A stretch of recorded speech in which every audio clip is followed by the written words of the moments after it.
Hi Natalia, how are you? Good, you? Doing great. I like that we kind of match with our glasses today for this.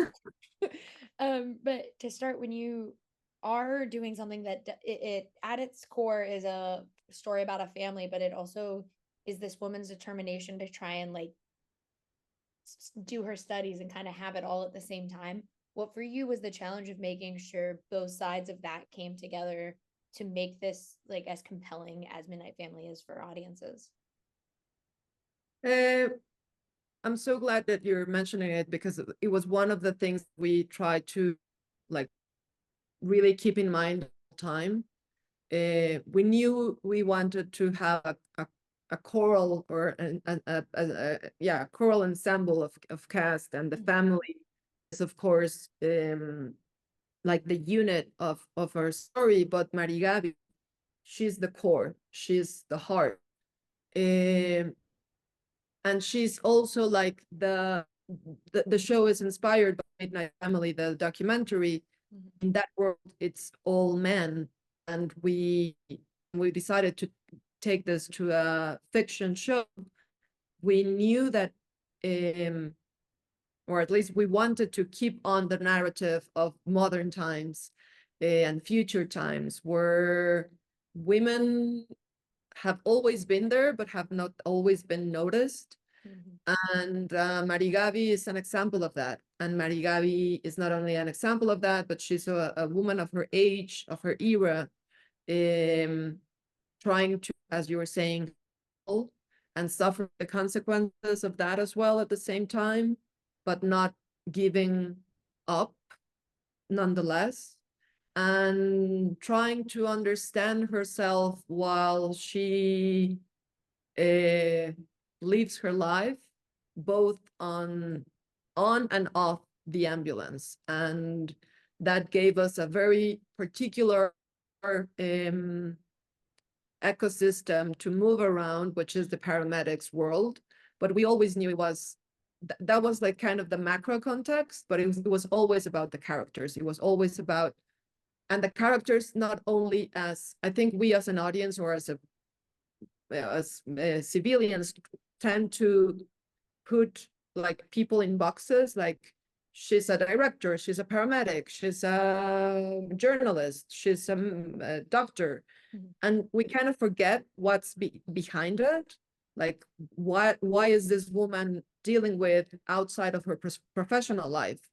And that was something that we really wanted to keep in mind the whole time. Who are these guys that, yes, they're dealing with life and death on their day on a daily basis, but they're always also struggling with paying the rent, or not being able to study for the exam because they're working and too Mhm. tired to get there, or falling in love for the first time, and all those things that no matter where you are happen to you.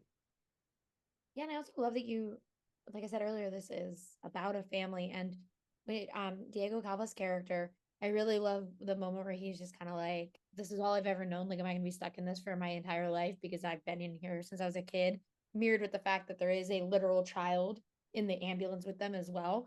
When you were making, I know you said it was based on the documentary, but when you were kind of figuring out how you wanted this family to look in the fictional world, was it always kind of like your vision to have that parallel between a man who's been in hit since he was a kid, trying to fight like whether or not he wants to keep doing it, and having a kid who is now kind of being indoctrinated into this world?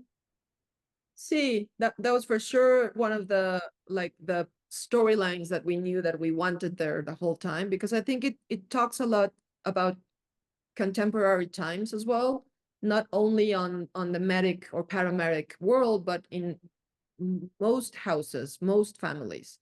Like we're now facing new possibilities as the world changes, new possibilities, and even new jobs that didn't used to exist.